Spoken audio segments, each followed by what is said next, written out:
बहुत समय पहले की बात है। एक गांव में रामू नाम का एक जिज्ञासु युवक रहता था। वह हमेशा यह सोचता रहता कि मनुष्य का भाग्य कब और कैसे लिखा जाता है।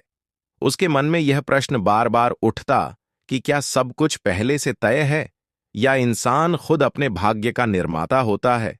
एक दिन वह अपनी जिज्ञासा को शांत करने के लिए एक महात्मा के पास पहुंचा। उसने महात्मा से पूछा, गुरुदेव, क्या सच में भगवान हर मनुष्य का भाग्य पहले से लिख देते हैं? महात्मा मुस्कुराए और बोले, बेटा, इस प्रश्न का उत्तर पाने के लिए तुम्हें एक कार्य करना होगा।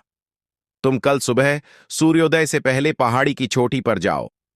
वहां तुम्हें जो पहला व्यक्ति मिले वही तुम्हें तुम्हारे प्रश्न का उत्तर देगा। रामू को यह सुनकर आश्चर्य हुआ, लेकिन उसने महात्मा की बात मान ली। अगले दिन वह पहाड़ी की चोटी पर पहुंचा।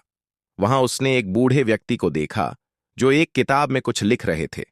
रामू ने उत्सुकता से पूछा, बाबा, आप कौन हैं और यहां क्या कर रहे हैं? बूढ़े व्यक्ति ने उत्तर दिया, मैं विधि का लेखक हूं। मैं हर मनुष्य का भाग्य लिखता हूं। रामू चकित रह गया और झट से पूछ बैठा, तो मेरा भाग्य कब लिखा गया था? बूढ़े व्यक्ति ने मुस्कुराकर कहा, तुम्हारा भाग्य उसी दिन लिखा गया था जब तुमने पहली बार सोचने की शक्ति प्राप्त की थी। लेकिन याद रखना, भाग्य केवल प्रारंभिक दिशा तय करता है। आगे की राह तुम्हारे कर्म और संकल्प पर निर्भर करती है। यदि तुम अपने कर्मों को बदलोगे तो तुम्हारा भाग्य भी बदल सकता है। रामू को अपने प्रश्न का उत्तर मिल चुका था।